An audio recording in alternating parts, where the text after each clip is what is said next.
Nah. God. Only clans does not sound right. I'm just trying to go with the theme, mate. Germ vac your leg. It's Yeah. got like staph on it and go train at your rival's gym and like rip it off and it's vacuum sealed and You're pop it. fucked. Bang. You're fucked. I like that idea. You know what? This is a comment we need. If anyone's a lawyer out there and watches our show, what can we say on the pod? All right. By episode 10, we need to be lawyered up. Lawyered up. Because that's when some... We've got too many business ideas. Too many. As much as I'm hating unboxing, there's been a bit of a shift where bigger fights are happening these That's days. what I was going to bring up. The UFC is the smartest organization. 100%. I would love to see him versus Kaan, and I truly believe with all of my heart, LePage versus Husmek. I'm going to be controversial on the pod. Next one I want to talk about is Tommy Gunn versus Daniel the Manchild Schwad. Now, Mr. Luke. Yo. You wanted to fight me on this. What is going on, guys? And welcome back to the Aussie MMA Mates podcast. I'm Jayden. Next to us is Brighton. Cool. And as always, Luke is on the decks. I am. Now, to start it off the way we always started off, Mr. Brighton, you have another entrepreneurial business idea. Yep. Hit business us. idea for this week is, it's a different one. Oh. I'm thinking an MMA restaurant. On the screens, they're playing highlights. Okay. They name some of the foods after fighters, maybe fighters' favorite meals and stuff. It's like a fun interactive experience. So like a steak and a beer is the Moicano special? Yes. Perfect. Yes. And like Nate Diaz can be like a vegan one. True. Yeah. Okay. I'm thinking maybe just seafood and we can call it only clams. So if you order the Powhatan special, do you have to hunt it with a spear? You get a bow and arrow. You get a bow and arrow and you got to hunt it? What'd you Yeah. call it? Only clams? Seafood only. So Moicano special's out. Nah, we'll make an adjustment just for him. All right. That's why it's a special. Yeah, So exactly. For this meal only, you This get meal red only. meat. Nah. God. Only clams does not sound right. I'm just trying to go with the theme, mate. Look. Well, I've actually got a business idea this week. Yeah, okay, I want to hear this. But now it doesn't. The name doesn't follow the trend. Oh, We'll have to come up with a name together. Okay. Let's hear it. So it is Germvac. Germ vac. Germvac. Now, what it is basically, you know how you buy steaks and then you vacuum seal your meat? Yeah. So when you have a cut or an injury, you wrap it around and you vacuum seal the area and it keeps Oh. it contained. So That's you can smart. train through anything. So you get a laceration. Yeah. Even like for just ugly people, you can literally just like wrap their face and stick to, Yeah. then I don't have to keep looking at you. Like I'll buy it. Please. germ vac your leg. It's Yeah. got like staph on it and go train at your rival's gym and like. No, it drop just it off won't there. spread it. This No, is the but thing. I'm saying rip it off and it's vacuum sealed and You're pop it. fucked. Bang.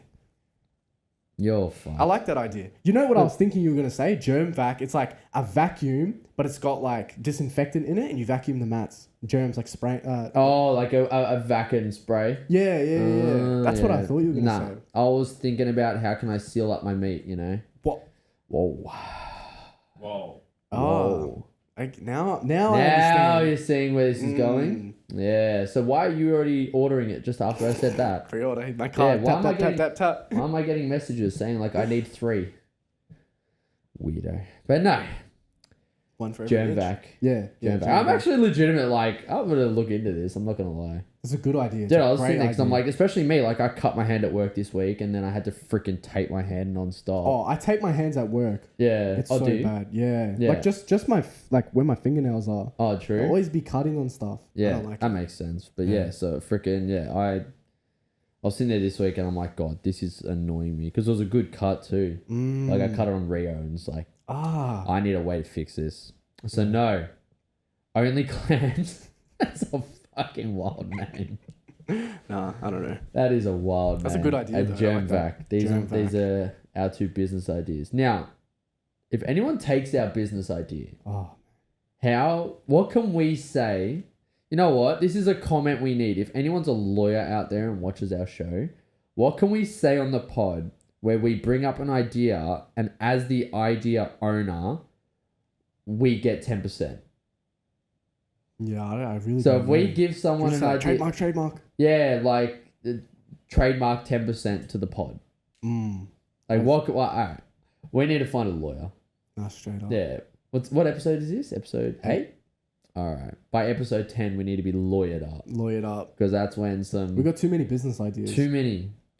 Chris. Yeah, we'll get Chris. We'll get Chris. We'll get Chris. Shout out to Chris. Shout out my boy Chris. Last year, to be honest. His birthday too. It was. Happy birthday. It was. I gave him a big hug yesterday. Love that, man. Oh, dude, Spencer's doing striking. Really? For in-house... Yeah, Spencer did a PT with Chris yesterday. And boy hits. No way. Yeah. Chris said give him 2 weeks and I can spar him. So I'm so in. So in. Very interesting. Yeah. The story behind that's so funny. What? That me... Behind Spence taking up boxing. Oh, I'm guessing it's just because he pictures my face, but... Oh, he's just walking around the street with his dad and he's like, oh, I could take him. Is that really the story? Yeah. What a And man. then, and then he's on the way back home, he's like, shit. Maybe I can't. Like, why would I need, like, to be able to beat someone up, why would I need them to be up close when I could take them out from afar? I need to striking.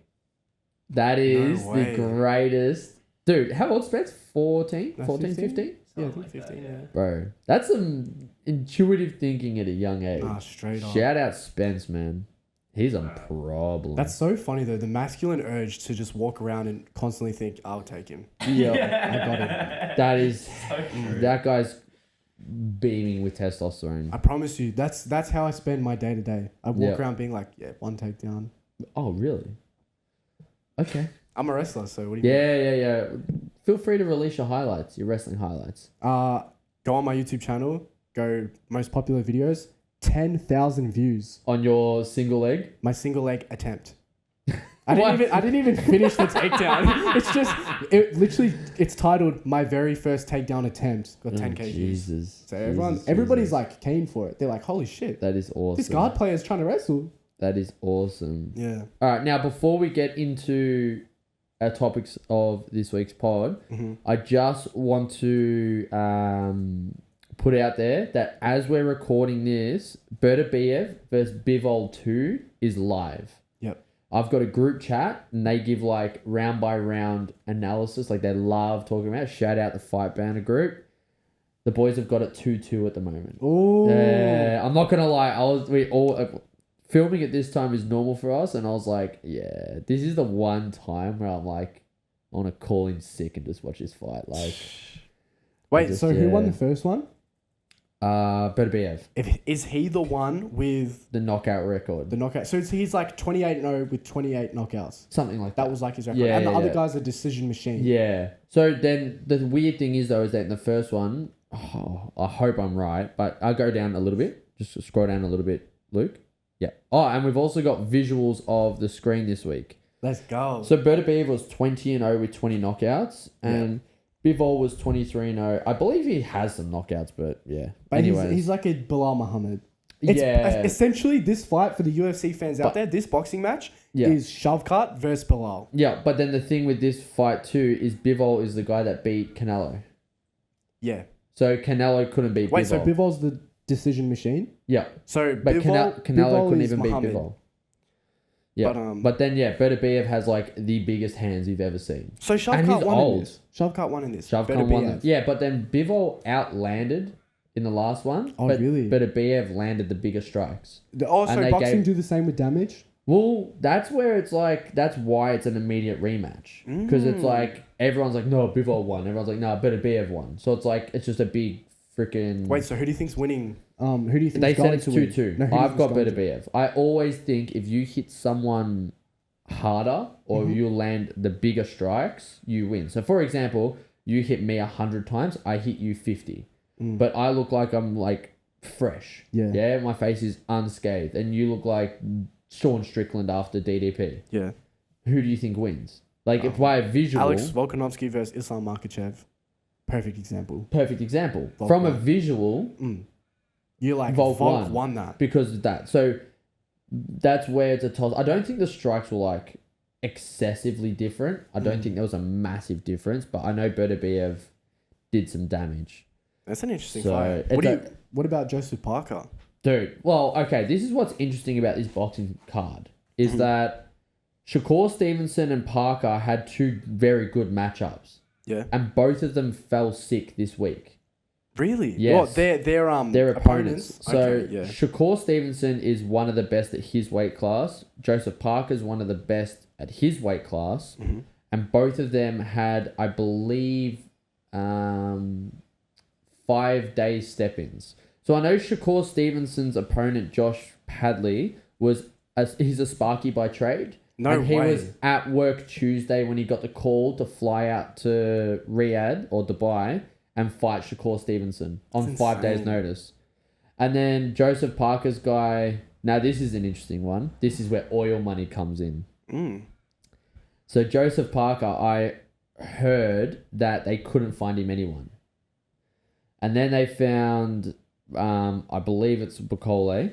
They found him, but he was umming and ahhing, and they offered him millions and any house of his choice. No way. Like under a price range. Oh, shit, I would have done it. So he got a free house and paid more than you need to get his ass to beat. take his ass knocked out in the second round. What's the lowest amount of money you'd get your ass beat for? The problem is that like people do forget, but you don't. That's my biggest thing. Wipe your tears with $100 bills, man. Yeah, look, $1 million's not enough. Oh, Nah. just to get knocked out in 10 seconds. Yeah, nah. You wouldn't do that for 50K? No, because you don't know how you're gonna wake up. Nah, let's just assume you wake up fine. No.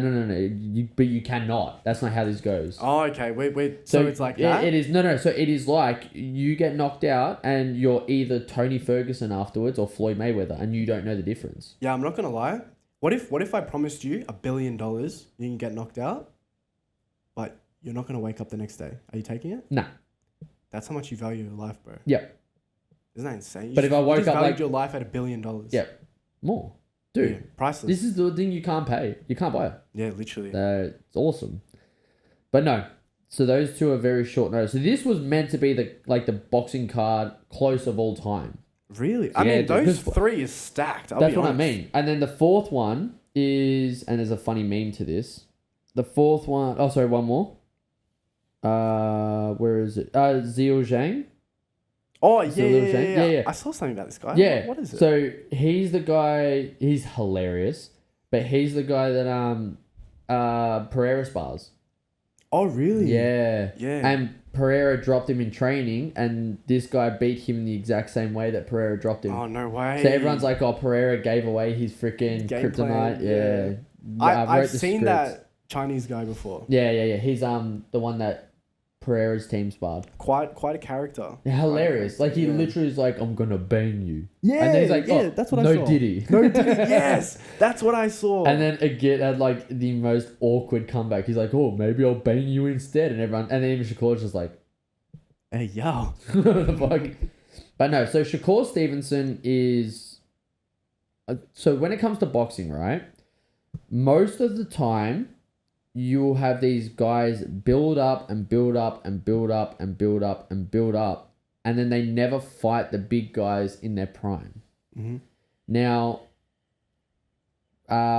in Shakur Stevenson's weight class, or in boxing, weight classes can be like 3 or 4 pound differences. There's like, they move around like a lot smaller than UFC. And in roughly their weight class is Tank, Gervonta Davis, is Ryan Garcia, is Devin Haney, and they never fight each other. Is he in that division? Yeah. Wow. Oh yeah, because Teofimo as well. Wow. Is that the most stacked division It's boxing? up there. It's a really good, like, I don't know, because most of them have titles, so it's like, they're not unified, but then it's like one might be like a 135 or 140 or something. I'm not going to lie, that's the lamest thing about boxing, how unorganized it is. Yeah. Like UFC, one champ, done and dusted. It is organized, but it's just like, I'm not the most well-versed, but I do understand who the good guys are. There's like 30 belts in one division. There's 4 per one division. And then there's a weight class every pound, every 500 grams there's a weight. It's like, bro. Yeah. Like, look, I don't like that at But all. my thing is it does create these like big visuals where you've got like 5 belts versus 3 belts, and then they collide. So it's like it does like you see the face off with Canelo and Bivol, and both of them are just like arms as wide as possible, belts everywhere. It's just like that looks that's fat. It looks gangster. But then the thing is that never happens. Yeah, That's what frustrates but me. I feel like there's been a bit of like, as much as I'm hating on boxing, there's been a bit of a shift where bigger fights are happening these That's days. what I was going to bring up. What? Oil money. The oil money. So the Riyadhs, and look, I'm going to be off on this because like I'll probably say the wrong area, but like the Dubai Riyadh money that's is Arab bringing region, in, Middle East that area is paying big money for big fights, and that's why you got Usyk versus Fury. That's why you got freaking the rematch of that. That's why you're getting Bivol Beterbiev. You know what's so funny? If I was a billionaire, I'd do this exact same 100%. thing. I'd be like, Jones Aspinall now. Now. Well, did you see Ngannou and Wilder are talking? Yeah, talking. but that's why these fights are happening, and that's why I really hope boxing looks at UFC a little bit. People stop stressing about their O's, and I think Anthony Joshua is the biggest example of that, because like he's had 4 losses now. Yeah. And everyone's still like, sign me the fuck up for an Anthony Joshua fight. 100%. Do you know what I mean? Yeah, He's lost to Usyk twice. He got done by freaking Ruiz. Yeah. I can't remember his 4th loss. But like now we're looking at like Fury versus Joshua, and everyone's like, oh. Yeah, straight up. But And they're both like basically off L's. So you know what I mean? Like even people aren't taking away from Fury's losses. He's had 2 in a row. Yeah. He And lost to the best. Yeah. But you know what I mean? Like, now, do you want to retire with an O? Yes, everyone does. But I think now that's actually going to give people, like even Canelo. Canelo's known as like, he was known as like the greatest fighter, and he got mollywopped by Floyd. Yeah. You know what I mean? So it's like losses don't define you. Correct. Let's be honest. Yeah. Like Tony Ferguson will always be a legend. Yeah. Even though he's on a 0-8 streak at the moment. Yeah. But Wait, like, can you explain to me Shakur in UFC terms? okay. Who would you compare him to? It's tough. Not as exciting, but he's at a position like Hamzat, where he's working his way up, and now all he needs is the big dance. I know he had one, I think him or Boots, I can't remember which one. One of them had a not so good outing, but I think Shakur's going to be one of those guys that when the big dance comes, all hell breaks loose. And if I'm not mistaken, I think Shakur's in Terence Crawford's team.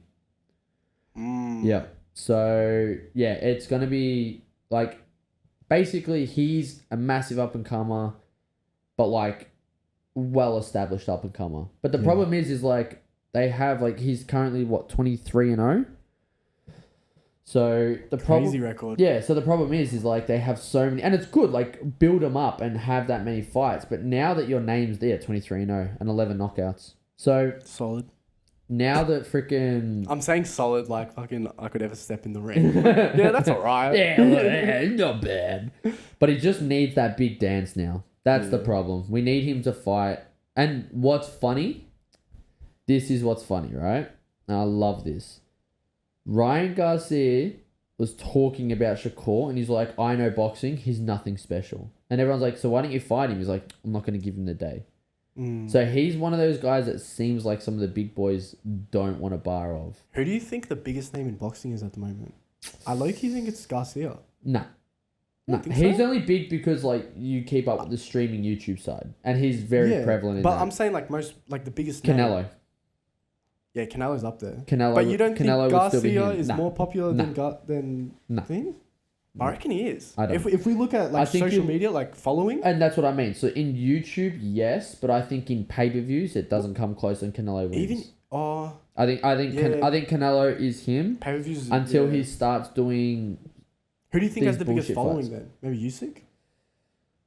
Nah, Canelo would destroy Usyk in following because Canelo's got all of Mexico behind him. Yeah, that's a very and they're a boxing nation. I was watching Creed yesterday. Creed. Yeah, starts off in Mexico. And like I was watching it with my mate. I was like, bro, Mexican boxers are like no joke. Yeah, no, they're it's like Russian wrestlers. Yeah. It's just legit. So no, I hope Shakur gets someone big. He was meant to fight Schofield, and that's a good fight. Michael Schofield. I don't know if his name's Michael, but Michael Schofield. I don't know where you're getting that from, but yeah, no, he was meant to. You know. He was meant to fight him, and then Parker was meant to fight, I believe, Dubois. That was a great fight. Dubois, yeah.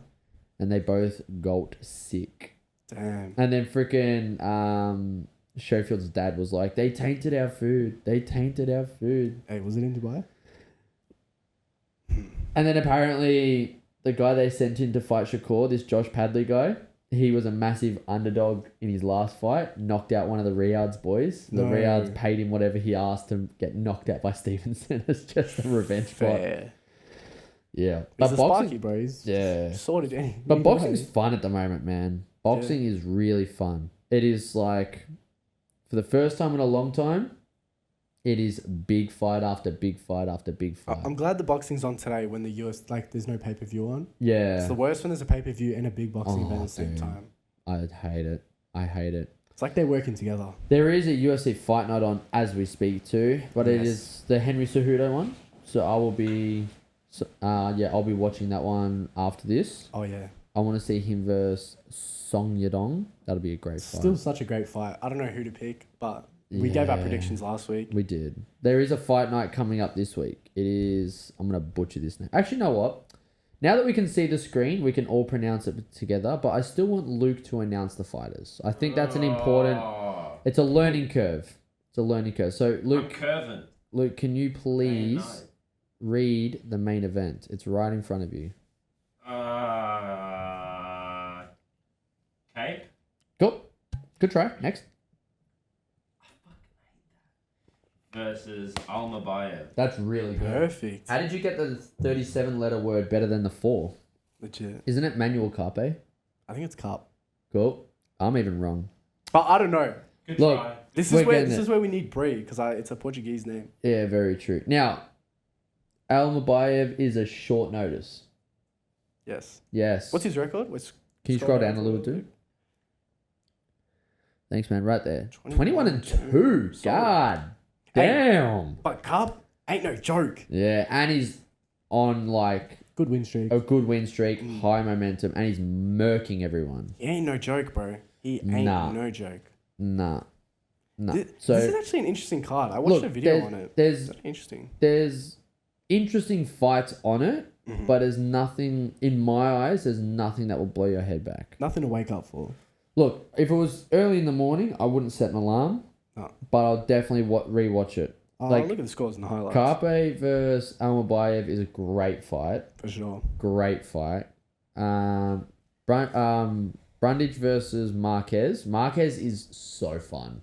Did you ever see him walk out to Taylor Swift? No, I don't know who that is. Julian Marquez, I believe it was his debut, and he just came out as a hype train. He was full just like boogieing, man. It was actually really fun. Really fun. How much has he fought in the UFC? Not a lot. What's his record? 9-5. He came in real early. And he's had a bit of an up and down. He kind of he's riding the waves. Fair. He's having high moments, low moments. Fair. You know it's not the best when your profile picture is you pissing out blood. With blood all over your face. Yeah. Yeah. But no, there's a name, Luke, if you can go down, can you just read out... Can you please read out the 5th fight on the card? No. From the top down. This is a fight I want to talk about. Why do you want to talk about this fight? Because one of those people have had a fall from grace and I want to mention it. So could you please read it out? Who's Grace? Gracie? Nasrat Hakparast. Fair. Not bad. Solid. Versus? Esteban Ribovic. Well done. That's not bad. Nasrat he was him back in the day and he's had a skid. Can you click on his profile, dude? He was up there. He was fighting some big names. Like guys that are moving. We love MMA. Yeah. Jared Gordon's Malarkey. Solid. He had lost to Dan Hooker. That's where I recognized him from. Damn. Yeah. And lost to King Green. King Green as well, Bobby. Lost to Drew Dober. Damn. Yeah, so he solid was... resume. That's what I mean. Like I knew him from probably when you were just... Mark Deere Casey's a huge win. Yeah, so I knew him from back in the day. Back in the day, he was looking like the lead up to the Hooker fight, he was looking like a world beater, and then Prime Dan Hooker said, "What's up?" Damn. Yeah, but Solid, that bro. was he was awesome. His his come up was awesome. Who I don't is know he why I keep fighting? trying to say come up. Jesus, Up gamma. I need to go back to English class. Up and comer. That's what I keep trying to say. True. Who's he Oh, fighting? I've never heard of his opponent, but I've seen the name. Yeah, I've seen the 14-1 though. That is Crazy. yeah, Esteban. Oh, that just reminds me of my childhood. Escobar. Yeah, that's my childhood. Hanging out with old Pablo, Uncle Parby. Uncle Bobby. Nah, it's off a kids show. He's Who was his big. last fight? Because he's the guy that beat McKinney. Salah. Yeah, he's the guy that knocked McKinney out with the head kick. Yeah. Solid. This is gonna be a good fight. I actually, low key, this is my main event. Watching Kape is always a very good thing to watch. Yeah, that's right, Luke. Watching Kape is always like a really entertaining, great fight. But this matchup is fun because is Nasrat's like vet gonna come out, or is Esteban on his way? Too. Career seems pretty young. Yeah. So that one. Wait, can you scroll down, Luke? I just want to see if there's like a any few. other good Montana fights. De La Rosa, Fall from Grace. Oh, there's a huge one that's like at the bottom. Is there? There's like a name that's like a It was. name. Go down a little bit more. Nah, where was it? Nah, I maybe saw it's not on someone. this. Unless it got cancelled. Nah, scroll up. Yeah, Hoival was meant to be the original. Rod Andrea Lee, dude, low key, the women just get smashed.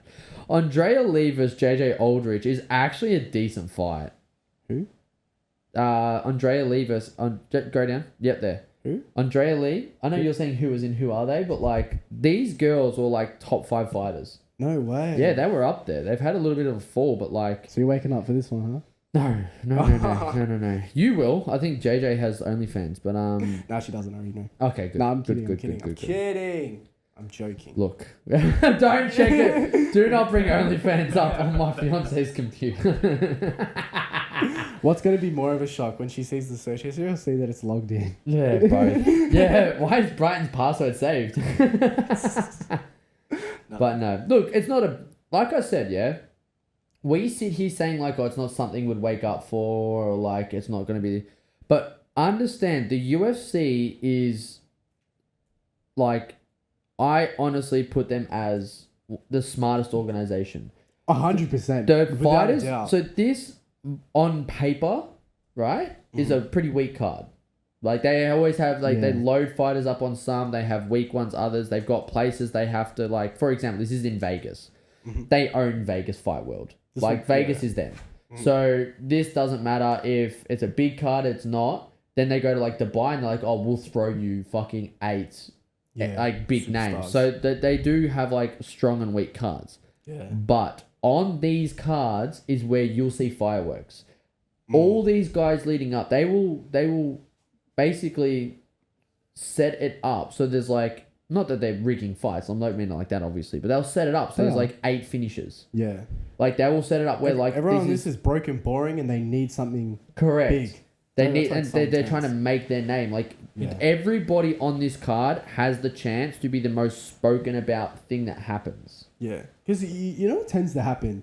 It's when people are like on the come up, that's when they're exciting, getting knockouts, finishes. But when they're established, decisions everywhere. And like every championship fight these days is majority decisions. And the thing is like the most exciting time to watch a fighter, even like Conor. I will always, in my opinion, and everyone can like, you know, shoot me down for this, but the most exciting time in UFC of all time is the Conor McGregor come up. Yeah. Dude, to have a guy walk, and it wasn't even like, sounds wrong, the shit talking was fun. But for me, it was the Mystic Mac.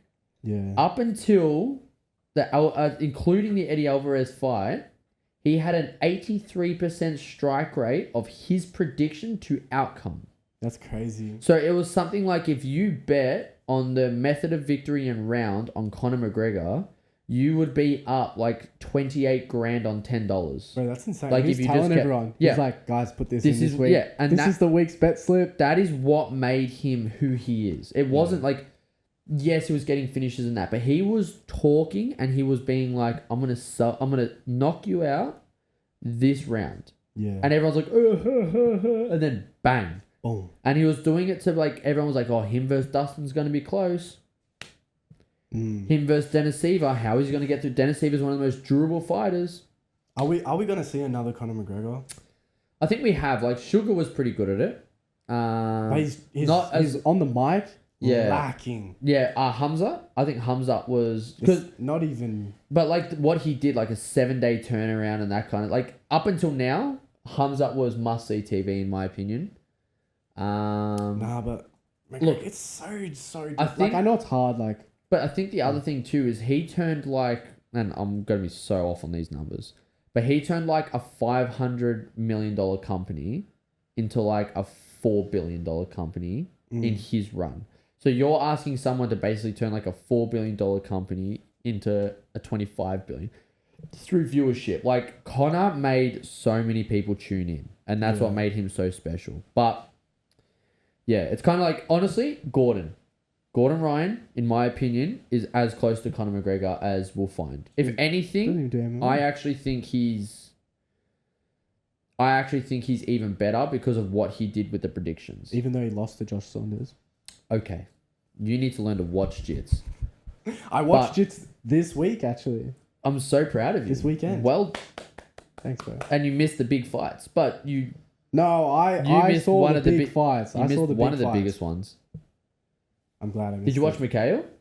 Who? Actually, we'll get into that in a second. Okay. We'll get into that in a second. But yeah, but no, that's why I believe this is a must-watch card because you're going to have someone, even Brandon Moreno, with one of the greatest post-fight speeches of all time. It might not be today.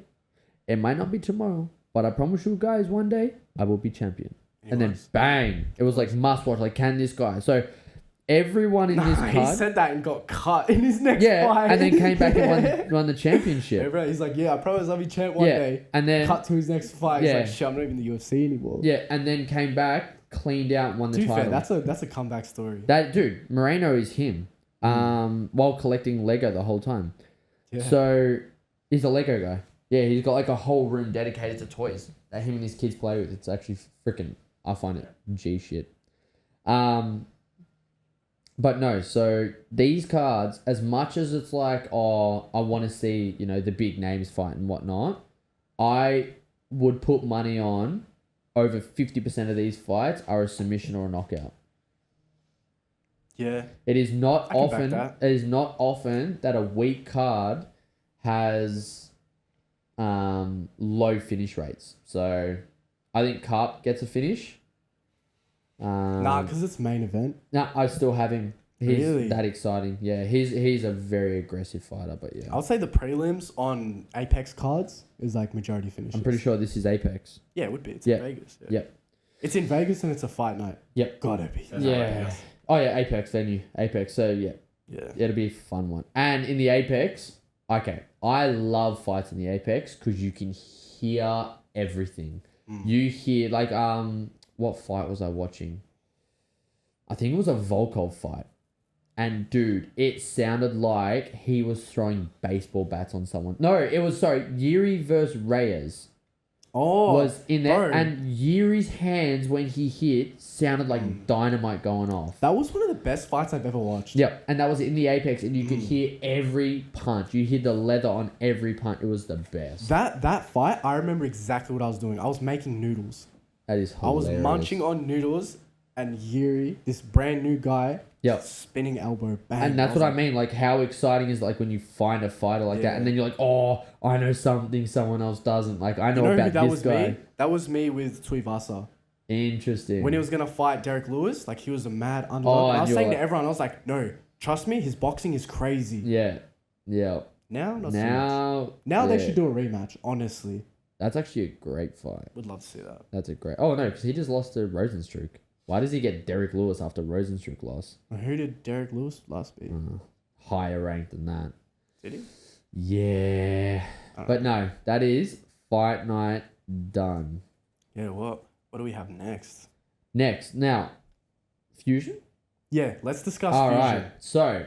can we actually... Yeah, can we get the card? The card up? Go to the middle one.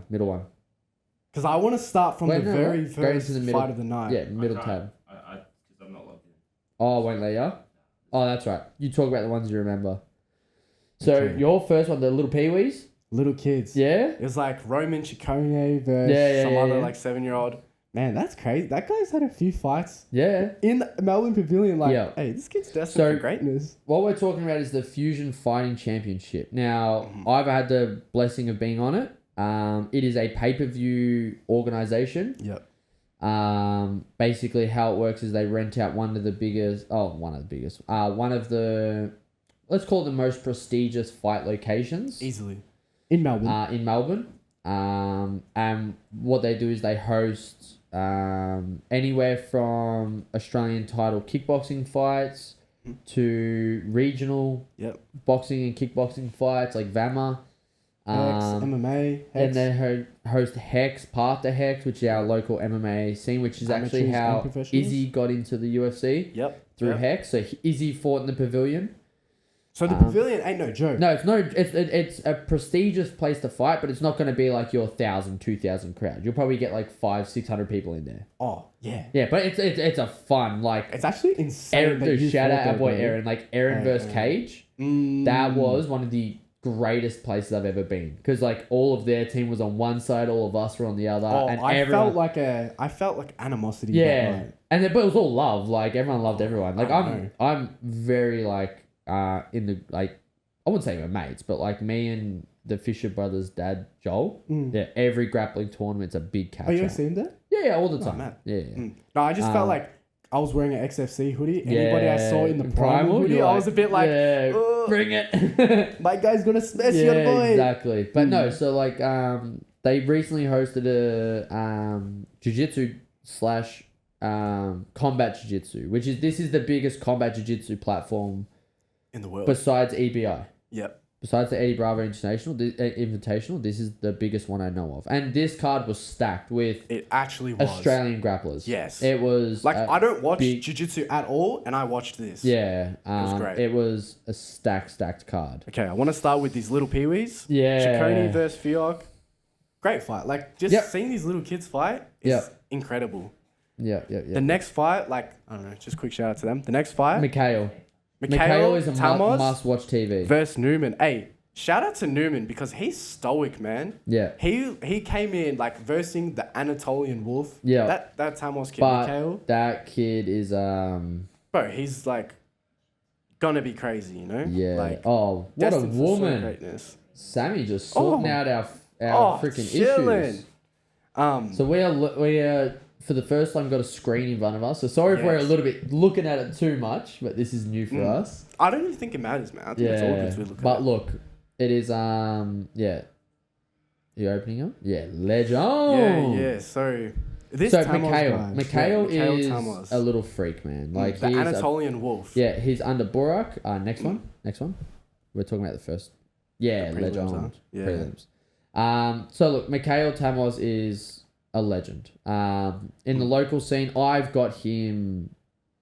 Wait, he won worlds, I believe. The BJJ. Yeah, I'm pretty sure Mikhail's a world champion. Yeah, Abu Dhabi's. Abu Dhabi. Yeah, I did see that, Yeah. So I'm pretty sure he's a world champion. Look, incredible kid. Newman to verse him is nuts because he's Newman's from Northern Territory, I think. or it might take someone that far away to fight Mikhail, to be honest. 'Cause Straight up. no one wants him. That which armbar is just was nasty. yeah, dude. But shout out to Newman, bro. He came in like a straight, like so stoic, man. Yeah, nah. So I'm keen to see very, what he very does in the impressed. future. On the undercard, I'll be honest, we didn't watch any of the others. I didn't know any of the names. I recognize a few of them, but I recognize Warwick. What's his name? Zach Warwick, Yeah, Beer. yeah, I recognize him I too. recognize him. He's the young gun that versed Muhammad, yeah? Yep. Yep. So, no, look, Very interesting, yeah. awesome prelims. They were exciting. I personally didn't watch them, but I did see it was like finish. Oh, yeah, it was great. Yeah. It was great. And then on Let's go to the the prelims, and our boy, Mr. Husmek, opened the card. Wait, Now, can we zoom in a tiny bit more? Thank you. legend. Now, LePage versus Husmek. I'm going to be controversial on the pod. Oh, Did hell no. Kaan go for the high five and shoot the double? I'm not gonna lie, I didn't see that. Oh, but didn't you? Everyone's saying it, but I didn't see it. Did he? Luke? Did he do it? He didn't even touch hands. No. So So the he just guy had started his straight hands away. up. Khan reached out. There. And then pulled back straight away. Yeah. Level change, double leg. Dodgy. Now, look. I'm sitting here saying dodgy. When you're in a fight, you got to win. That's it. That's all it is. So, Yeah. like, smart, yeah? I just don't want it to rub off as his, as a personality thing. I don't want it to be like... We this don't is even who know if Kaan it was is. intentional. It might have just been in the moment. Yeah. He But, said after the fight that it was purely business in there. Smart. Yeah, see? Yep, that's Hey, what it was, is. It was. Good on him, man. I know LePage doesn't train here anymore, but XFC Bays, I don't know. Oh, yeah, he was an XFC He was alumni. at some XFC, and Now he's Kaan with, obviously yeah. trains at XFC with us. Yeah, Kaan's So- a head coach. So Yes. he's the head coach of the grappling and the MMA. I'm gonna be so honest. I want to see Kaan fight for the Please. under 80 kilos combat jiu-jitsu title. And I think A, he wins it, and B, not keeps only it. does he win it, but he keeps it for a no, not even forever. that. I think he makes waves, and that is what Kaan's blow up is. yeah. I think combat jits. become the combat jits guy. No, 'cause He's I'm not gonna lie, Kaan in that combat jit, like I think I've seen 2 of his combat jits fights now. yeah, On another level. yeah, and He the was thing is, unstoppable. No, And- seriously. yeah. And the thing is too is like even if he gets taken down, he's got such good MMA defense as well, and such an intricate leg lock guard game, that I'd see him giving everyone problems. Because don't forget too, like as soon as he hits the ground, you can strike, but if he can get the guy on the cage and on their knees, that's a downed opponent. Yeah. So the rule is with combat jits, and what combat jits is open hand strikes. Yeah. Right. So it's about open hand. Not how to close a fist. It's open hand, boom, boom, Yeah. boom. And what makes Kaan so good at it is he's very good at reading rule sets and then using it to his advantage. And if you have the intricate rule set is 3 points of contact with the ground, you're allowed to strike. Yeah. So if one person's seated and one person's standing, because that person is seated, you're allowed to strike. If you, and this is the intricate rule, put 1 foot, 1 knee, and 1 hand on the ground, you're a downed opponent. So we saw 10th Planet. What's her name? Mietta. Mietta in her last one literally like duck walked, put a hand on the thing, and did a standing strike. Damn. And they told her off for it, but I'm like, no, that's legit. That's legal. That is allowed. And her coach is the Australian CJJ head referee. Who is it? The 10 Planet South Melbourne coach. Yeah. So yeah. yeah. So Yeah. So Yeah. there's something I want to say about this fight. So after Kaan won, I commented straight under his post saying, "Give this man a title shot." yeah. And then this was bout 9. Fast forward to bout 15. Just quickly, we'll fast forward to it. No. This was the under 80 kilo combat jiu-jitsu title fight. Yeah. Max Cali versus Ahmed Mahmoud. Yeah. I don't know if I said No, his that's last name alright. No, properly. you said it right. Said it right? Yeah. Yeah. Mahmoud won. Yeah. Very, very incredible fight. Brown belt. I'm pretty sure he competes at Worlds or something like that. Yep. Great fight. Yeah. Yep. I commented under when he won, give Kaan Husmek the next title shot, and Mahmoud replied to my comment being like, does he deserve it after he didn't touch gloves or something like that? And look. That is but that is a great amount of smoke. It is. Because that's gonna blow up as like so Kaan if I was Kaan's manager, sorry to cut you off, if I was Kaan's manager, feed into it.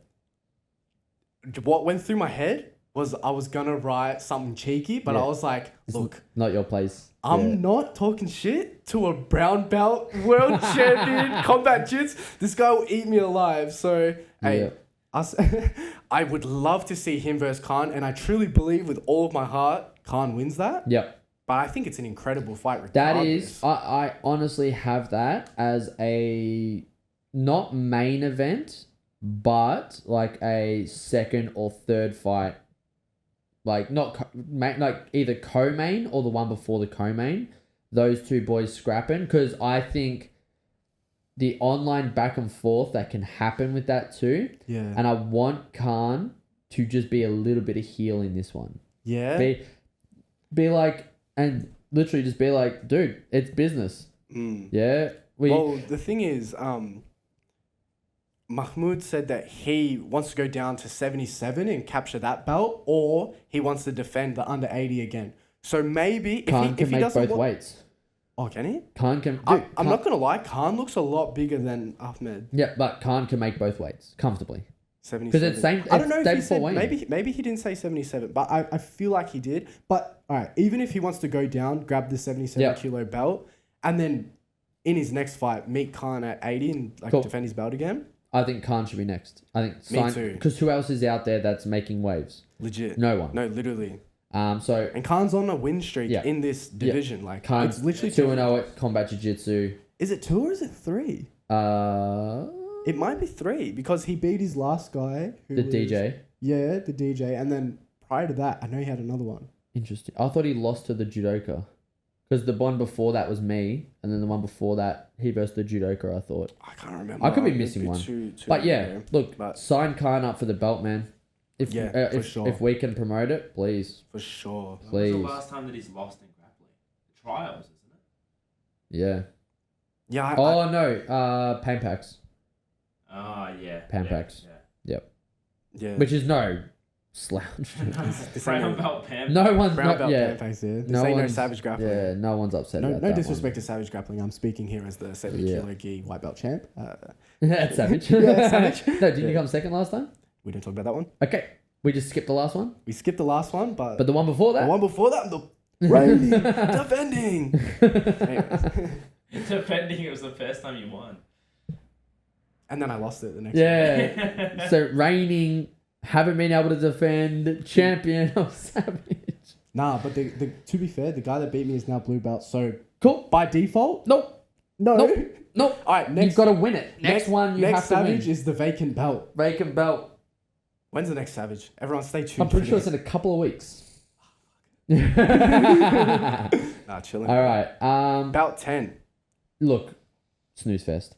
I don't want to talk about Bout 11 because there's a controversy. There's controversy in it. With the basically hairpins. what happened is the coach put hairpins in. Yeah. Larking won that match either way. Yeah. And it's children. Like, come on. If a sub's on, like it's children. And she's allowed to Americana. She's allowed to be upset. For sure. But I also think her emotions were heightened due to getting a penalty due to mismanagement of how to tie her hair. Her or in a coach as well, bro? Both. Yeah. Both. And I think it's just they're on the big stage. It's exciting, and it could feel like the world's against them. Yeah, for sure. So I don't really want to comment. Like I'm not sure her first name, but Alexander is her last name. She put on a great performance. Yeah. Very aggressive. I'd love to see her great fight guy, again. I would happily watch that rematch. Like, yeah. And Larking's post-fight speech was awesome. So I want to thank my mum. Yeah. She drives a bit of training. Yeah. Definitely. Very cute. Well, she's a champ now. Yeah. Very really cute. Good. So no, look, I just didn't want to harp on it because I think Antonio handled that very well. But B, I think Alexander was emotional due to how many things kind of went wrong that were out of her control. If that makes sense. Like, she didn't tap. She just got stuck in a position and the ref stopped it. When you're walking into a big stage for a title, you're allowed to be upset. Like, I would have told Antonio, even if it breaks, you don't stop it. For, like, in a position like this. You got to pick your fights. I go to grappling industries and it's locked on. I'm tapping. Dude, if you don't think my arm popped when Muhammad freaking armbarred me. Did it? I was unable to use my right arm for a few days. That. Yeah, it's fine. Dude, you pick your moments. I was on a pay-per-view. It is what it is, bro. Yeah, a bit more lenience. Yeah, no, you just walk in with the understanding of what I'm willing to give up. Yeah. I was willing to sacrifice 2-3 weeks of work just fine. It is what it is. So I feel for her. I feel bad for Alexander, and I hope she basically comes back, has one big fight, and then gets straight back to that title. I hope to see this rematch in the future, maybe in a couple of years from now. Agreed. Yeah. Do we want to talk about Vaughn fight or the Johnson? I'm fine. I'm really. happy to go straight to our boy. Wait, what about Jerome? Jeremy? That's where I'm getting to. About 14. Yes. The man. Is it Bamboo? He's I'm pretty sure. Yeah. What's his clothes? Bamboo Dojo. Bamboo Dojo. So that is our boy Jeremy's brand. Get amongst it. I'm hopefully getting a few of his top soon. I've got a rash guard. He gave me one the other day. Yeah, really good quality. Yeah. One of the best rash guards I have. Now I feel left out. Hey. So I'll be getting him. But no, so this is a black belt heavyweight. What is it? 110 kilo bout. So basically it's like 240 pounds, 250 pounds. Going up against who can't afford it. Yeah. Golcaves, who's under Sia Palista? Yeah. He's under Carlos Vieira. Scary, man. Yep. And Built Jerome like a tank. did not make a single mistake. Yeah. He fought the perfect fight. Because, man, Golcaves gets on top of you. GG. Stuff that. Mm. Don't even... Yeah, that's not something I would ever wish upon anyone. So he fought the perfect fight. That single was gorgeous. I would never ever mount someone like Golcaves because your knees won't even touch the floor. Yeah. He's just that big, dude. Like, and it's not even fat. He's yoked. Yeah, he's like... It's just yoked. So your knees wouldn't touch the floor. So you can't even mount properly. Unless you're a very tall person. Yeah. But Jerome's not. Jerome's similar height to us. So play from side control. If you get back exposure, take the back. He did it perfectly. I think it was a perfect fight. And he said he wants to get back in there. I think he had a big big layoff. Yeah, I would love to see him versus Augusto. Man, he's been training jiu-jitsu for ages. Yeah, and he's under Ninos. I think he's 2-stripe? Black belt? Yeah, I'm not too sure, but he's also just a great human being. Oh, yeah. Dude, every time I see Jeremy, I'll see him at every comment, I'm like, I need a hug. Yeah. I need a hug. I need a rash guard. You guys are hyping this up. Yeah, we'll get one together. I feel left out now. No, I haven't ordered one yet, so we'll order one together. But no, I hope him versus Augusto rematch because he versed Augusto on short notice. Okay. So I want him versus Augusto rematch. Or actually no, I can't think of many others. I was gonna say who's the other guy that Augusto fought last time? That big Kiwi. Can't remember his name. But anyways, that was a great fight. And then I would actually put this down as one of the most exciting fights of the card. And Miss Sammy will be able to chime in because this is one that she was following quite closely. Ash versus Tilli. Yep. About 17. That rolling guillotine was filthy. Crazy. But you made a good call, yeah. Checkmate are very aggressive. And the way Tilli kind of the way Ash kind of weathered the storm and then just got back to her technique. My God. She did so good. And you said she had another big fight the week before, didn't she? Yeah, she did. I can't So remember. she was coming off a big super fight the week before, straight into another one. She's a G and she's 18. Yeah, not gonna lie. I didn't know who Ash was, but I know Tilli from the local scene. Yep. She's a beast. Kills everyone. She's a beast. I'll be honest. And then Ash walks in and she's like a cute, bubbly. She couldn't help but giggle the whole time. Yeah. She got in the cage and the camera's on and she's like... Yeah. Just laughing. Why are you filming me, bro? And then, she was in adversity. She got she pulled guard, which is brave. She didn't pull guard. Hey? She got shoved. Oh, I know. Well, she was pulling guard and got shoved, but she did pull. But Tilli shoved her and got 2 points. And then just kept working her way through, escaped that guillotine, passed, got re-guarded and passed again. Just very good stuff. amazing. Absolutely amazing. Love to see. So them I would fight again. I would love to see her. I don't want to see her I don't know if she does combat. But I'd love to see her fight again. Ash or Tilli? Ash. I don't know if she does combat jits. It was meant to be combat. And then she had Tilly's 3 people pull out. Yeah, so Tilli was trying to do and they combat. agreed to do Yeah. Oh, fair. So I hope Ash gets a good fight on the next one. I really do, because she's fun, exciting, young. I hope so, man. Yeah. And just so you guys know, these are all local people we're talking Yeah, about. That's what's so literally. sick. We're literally talking about our local scene. So, like, for us, we have, like, probably 20 to 25 tournaments a year that we go to. And we watch most of these people fight, like, 20 times a year. And then from watching the local scene and watching these guys clean out their divisions, like, oh, we want to see this guy versus that guy. We want to see that guy. Like, it's just awesome. So, yeah. And then we're on the main card. Main card. Let's do it. Nah, you have to go back to Insta. Back to Chrome. There's only... That's all right. I'll help you. only like... You're the tech guy, but it's all right. All right. Okay. Now, one that I want to talk about. Mr. Messo versus Smith. Yeah? Dude, Thomas Messo versus... I can't remember his first name. I think it's like Caleb Smith or something. But Smith... I knew both of these guys coming in, and I was like palm sweaty watching this. Really? So Messo is a black belt under Ninos. Him and his brother are must-watch fighters. Yeah? Yeah. Must watch. Like this, they are so incredible to watch.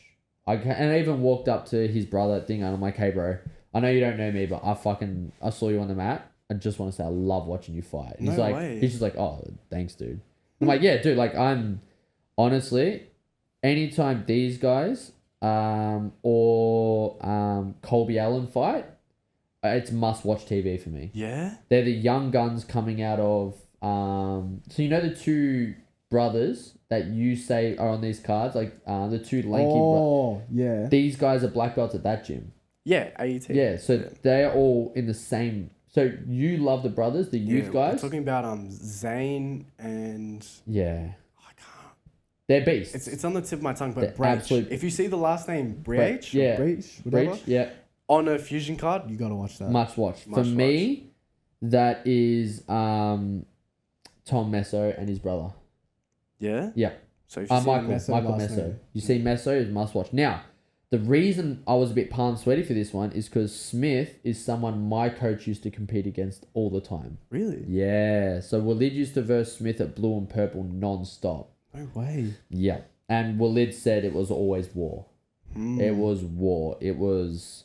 Walid had to bring out his absolute best to fight him. So really, really cool, really exciting. Smith has a beautiful guard, but damn, Tom can pass the guard. Yeah. Just inch by inch, freaking... He won by...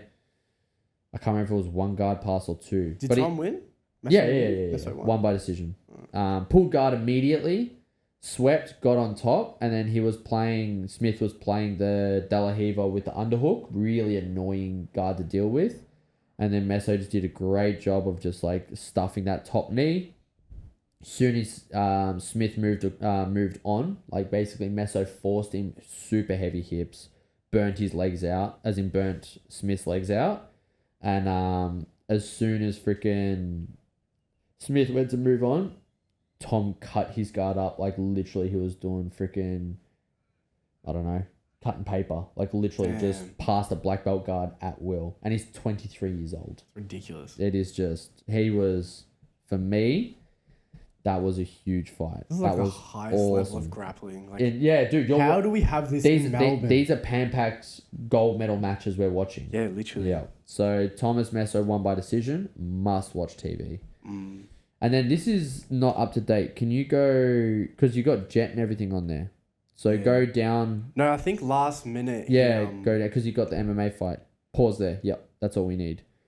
So next one I want to talk about is Tommy Gunn versus Daniel the Manchild Schwad. Now, Mr. Luke. Yo. You wanted to fight me on this. I'll state my opinion and you can do what you want. So how this match went was Dan pulled guard and then got his closed guard and then was very aggressive from his closed guard. And then every time it opened, Tommy was putting on as much passing pressure as possible. Got to a north-south angle, I think 3 times. But then through inversions and re-guarding, Dan was able to face him. was able to basically make his guard face him again. Tommy Gunn won by a narrow ref's decision. And Dan's such a good sport. Like, basically, Dan laughed at the moment and then posted himself in a purple rash guard yesterday saying he demoted himself to purple. No way. Yeah. So, did you have Tommy Gunn winning? I think it could have gone either way. Of course. Like you said before the podcast started, I'm biased and I wanted Dan to win. Yeah. I just think it's the best comparison, in my opinion, would be like Kape Ruotolo versus Levi. Objectively, in a jiu-jitsu standpoint, Levi won. The point of CJI was for entertainment. Yeah. And to put eyes on jiu-jitsu. Yeah. Which is what Fusion is for. Fusion is for entertainment. Mm-hmm. They do not like inactivity. Mm-hmm. Whenever someone's not like pushing forward and trying to get shit going, Yep. they're like action, action, action. Yeah.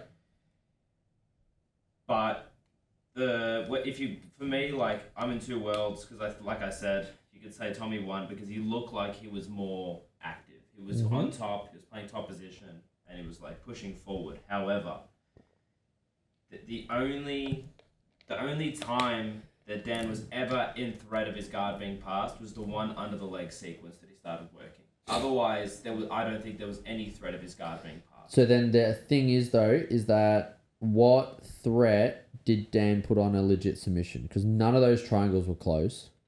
No, they weren't. None of those. He never even had a chance to transition to armbar. So there was no submission threat by Dan, but then there was a guard pass threat by Tommy Gunn. But how many times did Tommy Gunn disengage? He had to. How can you engage in close guard? That's true. So he had to go, and don't forget, Dan's freaking Dan's been with John for ages. Yeah. So he knows that if he enters the legs, he's dead. 100%. So he has to go loose passing. So I wouldn't even call it disengagement. I would call it, now might I add, I want to actually state this too. My affiliate is AET. Tommy Gunn's an absolute G. But I'm also a big, like Dan Manchild, I'm a big fan. He's an amazing human being. And yeah, we actually train with one of his students. So when I watched this fight, I was just like, I just want to see fun. I just want to see entertainment. So basically, for me, being on it, I understand what they want, and they do want entertainment. They want people to put on a show, give it their best, and that kind of stuff. Is there anything you want next for these guys? Okay. Under 100 kilos, Tommy Gunn. If Augusto can make under 100, yes. I want Tommy versus Augusto. I want Augusto versus everyone. I'm not gonna lie, I'm not familiar with Augusto. Augusto is the guy who fought Duke. He also fought Josh recently. Caracino? Yeah, Caracino. Yep. So basically, for this fight, Yeah. the reason I think Tommy won is because of how close that guard pass was. And it wasn't close, but if you're basically, he got to north-south, I think, 2 or 3 times, and he had double underhooks on the legs, throw by, and then Dan had a good guard retention. Yeah, That was a lot closer than anything Dan attempted. that's true. So that's why I think Tommy Gunn won. It was not the most exciting fight, but you're talking about one mistake on either end equals death. Yeah. Literally, this is Tommy Gunn's top pressure would be disgusting. And then Dan's submission threats, good luck. He's a heel hook specialist. Yeah. So this is a world of die or die. So that's why it's one of those ones like Derek Lewis and Ngannou. We should have seen some chaos happen, but both of them were so tactically smart. It was a slow one.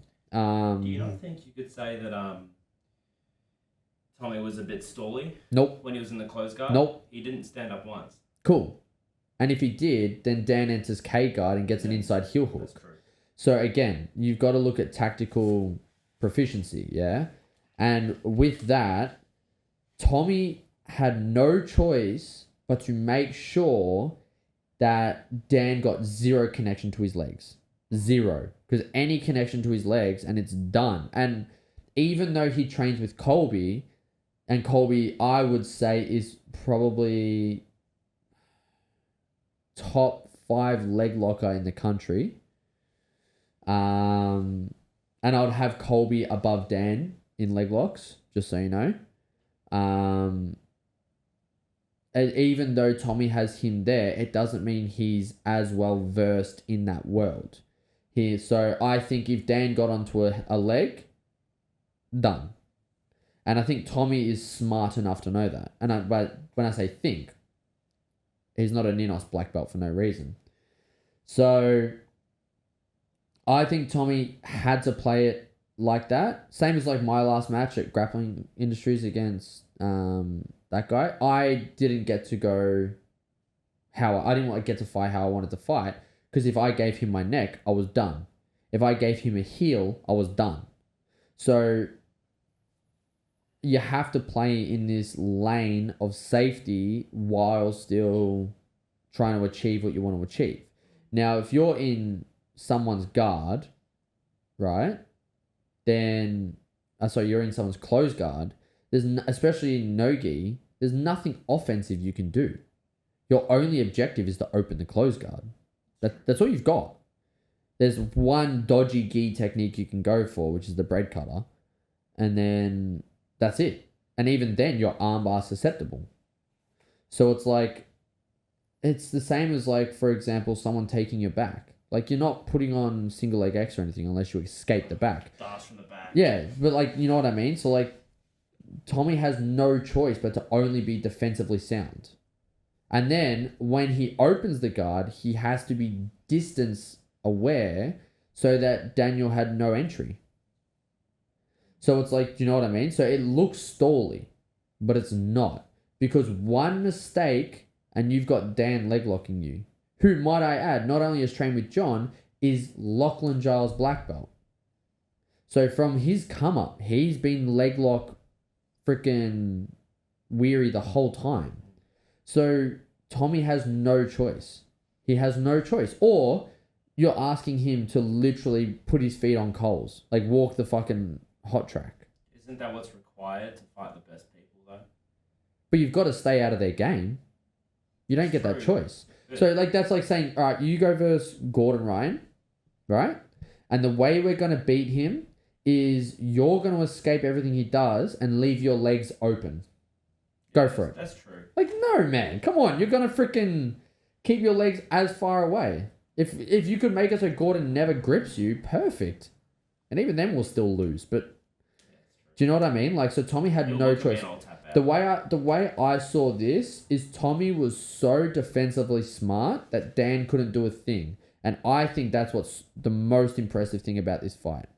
And I will say it again. I'm a massive Dan the Man-Child fan. Massive. And genuine fan. He does something, I tune in. I stop what I'm doing to watch him. Yeah? Tommy hasn't been able to compete in a long time. He's had a lot of ACL issues. So I haven't been able to be a fan of him. But I am a fan of Dan the Man-Child. And I was so impressed how Tommy could shut it down. So, look. To me, I had 2 main events and this was one of them. The main event wasn't a main event to me. Me personally. It completely and deservingly needed to be the main event. But, I think your next main event was my main event. And that's when I'm going to be honest, that's when I turned it off. After this. After what? After this next one. Mietta? Nah. Oh, Duke? Yeah. Yeah. But no, so that is, for me, that was... one of them. Incredible. Incredible. Next one? Yeah. What? Big Duke. What? Okay. Just a Duke of Canberra. A little backstory between this thing, actually. So, this was coming up. Sent it to the group chat, and I said to you, I was like, nah, man. Casino's got this, bro. Casino's got this. I was so confident. Because I was bored at trade school, and I was going through the AFB, JJ, rankings. And I saw that Duke Didier was black belt first place.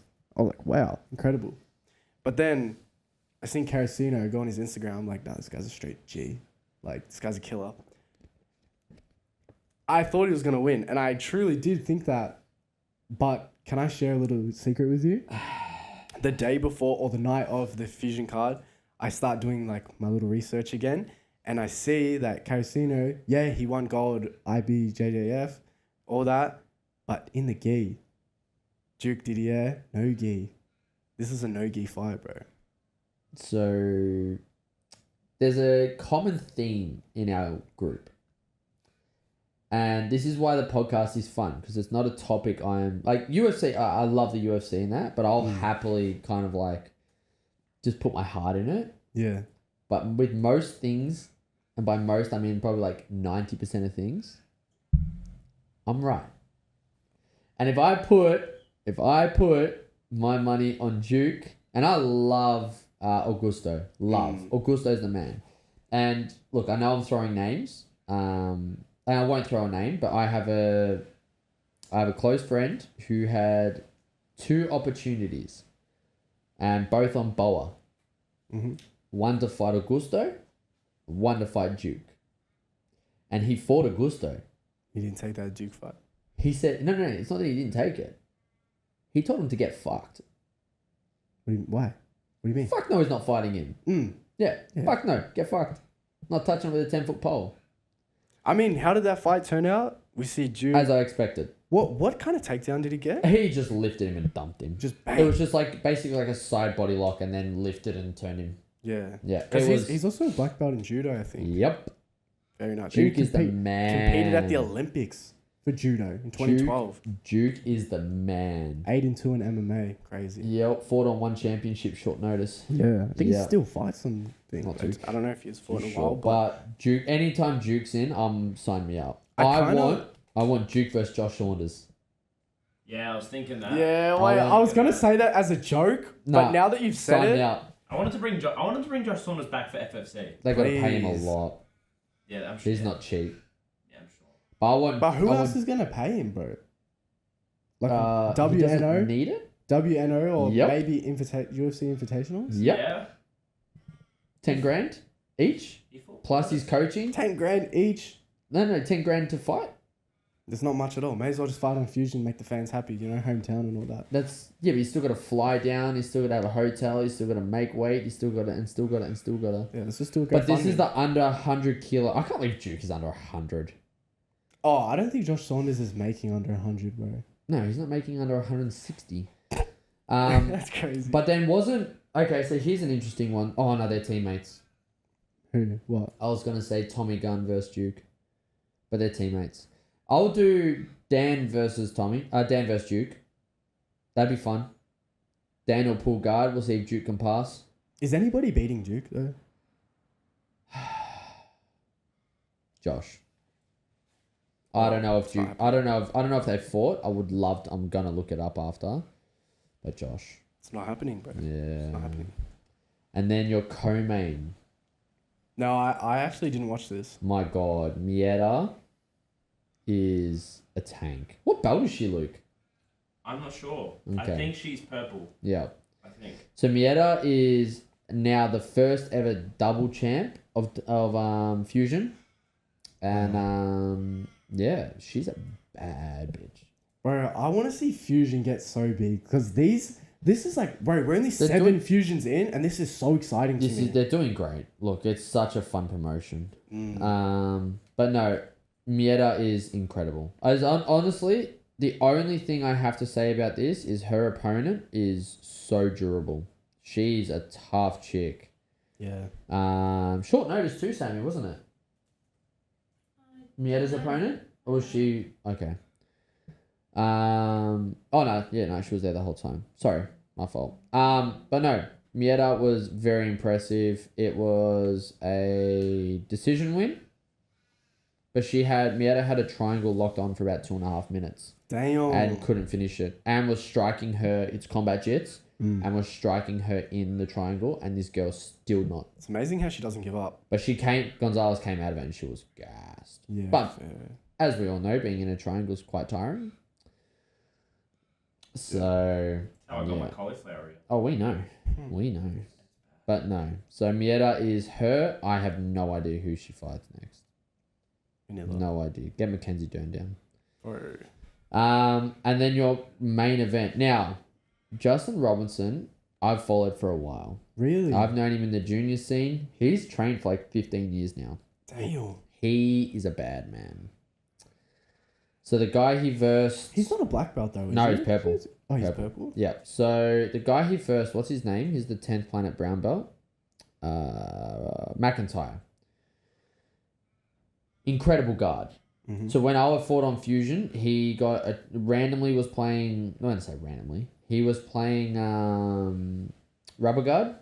Mm-hmm. And then all of a sudden had a triangle armbar on the far side. Like he's got a very, very interesting guard and he's hyper flexible. Justin Robinson? Yeah. No. McIntyre. He's like hyper flexible. Yeah. So it was very impressive to watch Robertson just pass his guard like butter. It is just Justin's freaking. He needs I wish he was a bit better on the mic. I wish not that he called someone out, but just a little bit more like anyone, anytime, kind of like Duke style. What weight is this? 70. Okay. So but no. Whoever Justin fights next, good luck. Because he's only just got his purple belt and he just... brown belt. I'm going to be honest, it was quite a bashing.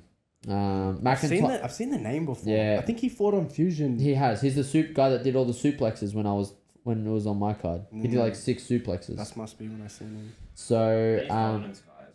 Hey? The dominance guys are very good. Yeah. Yeah, he's under Lincoln. But no, so... McIntyre's legit. Yeah? Like, I've watched him compete at the local scene, and he makes some brown belts look pretty average. Oh. I'll be honest, I don't even know today, unless I studied his guard in depth, I wouldn't know how I would want to pass his guard. Really? Because he's got a very unique, intricate guard that you have to be very wary of. So he's a tough guy, and Justin did his homework. Congrats to him. Congrats to his coaching team, because whatever they pre-organized was incredible. Hey, dominance is actually solid in the jiu-jitsu scene. Well, when their head coach fights Marcelo Garcia at ADCC, you kind of have to... Who's the head coach? David Hart. Okay. Yeah. So when your head coach fights at ADCC, you've got a pretty good... Random question, but what would you say the top 3 BJJ gyms in Melbourne is? You say AET, Dominance... AET, Dominance, and Absolute. Yep. Solid. Yep. Because I'd personally play XFC 1, but... Never. I would too, but statistically at black belt, not there yet. Just wait until I get there. Yeah, give it a week. Wait, what? The Savage yeah, black belt. Savage black belt. You'll Savage enter. black I'll belt, verse you. I'll make you wait. It's fine. I'll probably be in Masters by the time I'm black belt. You'll probably be in Masters by the time you get your back fixed. I mean, you've already got the back of a freaking Masters 5, which is like 50 and over. Can I qualify for it because of that? I just showed them like my physio results, and they're like, "Oh yeah, oh yeah, you're in. Yeah, you're in." That back, fucked. Hey, if anything, I don't think we can let you compete. Exactly. Yeah. But no. So, dude, Fusion was fun. It is Very a pay-per-view. It was $35, but worth I it. happily paid that. I'm not gonna lie, it was awesome. It was great. We watched it the night after, and it was fantastic. And It's better over here. just to say, like, I don't like watching jiu-jitsu. Yeah. I like doing jiu-jitsu. Yeah. I hate watching it. I find it so boring. But this Fusion card, It's because you knew the people. That's what it's made because it you more know them. interesting. And this is where it's like the same as UFC. Like, you'll get into it once you like start with Gordon, and then Gordon has problems with this guy, so then you follow that guy's career, and then he has problems with that guy, and then you just end up in this thing. Yeah. And it's actually something. I realized I brought it up with Luke, and you weren't here when I brought it up. But I reckon we'll get straight into it. You know how Luke's learning about UFC guys? Yeah.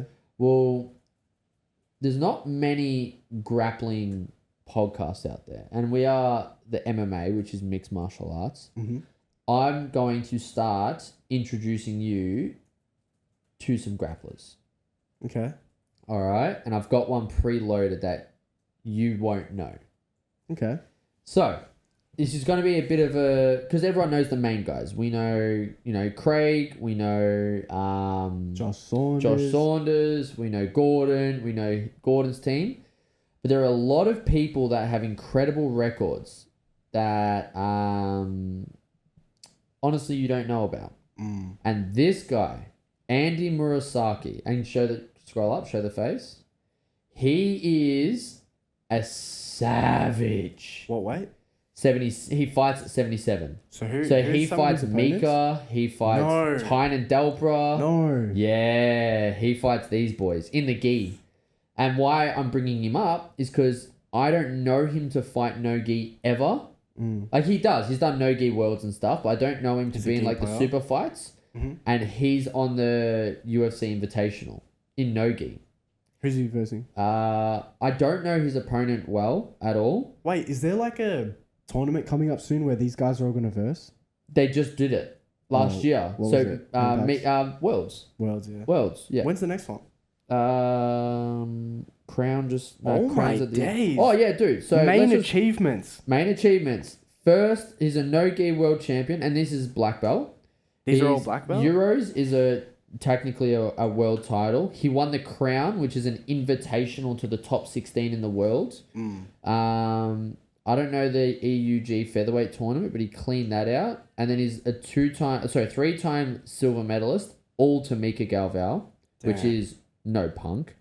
2-time second place Pan Am champion, 2-time second place Euro champion, and that time he lost to Tynan Delbra in the gi. Damn. So like his record is nuts. And then if you scroll down, Luke, down.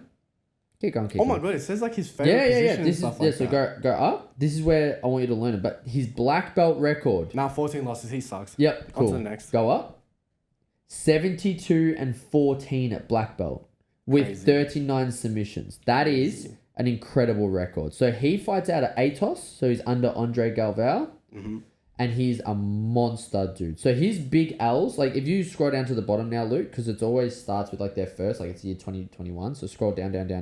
But what this website here, right? This is BJJ Heroes. So what is it? What belt does it start off at? All of them. But it only shows their black belt kind of thing, but it shows their accolades of earlier. Right? So look at his L's. This is what's nuts about him. So it's like L to Tynan, and don't go too fast. L to Tynan, 2-0. So all that happened was Tynan swept him. That's all Tynan could do to him. And then lost to Mika by an advantage. Damn. In the gold medal world championship match.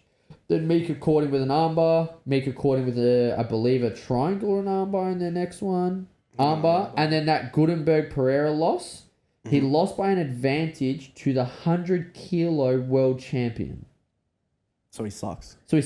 Yeah. He was 76 kilos and lost in the absolute division. So there's nothing to put onto that.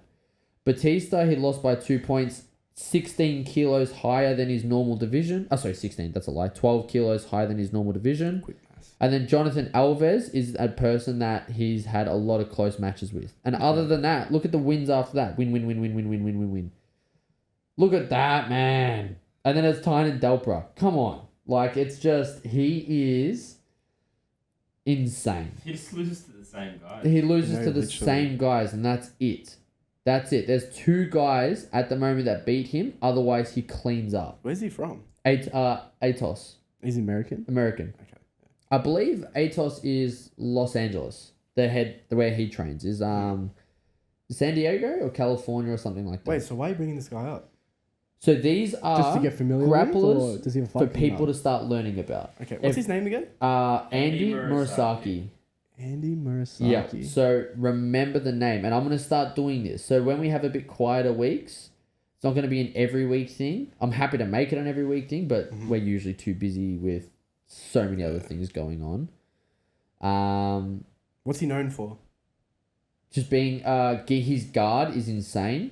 And then he'll usually sweep and take the back.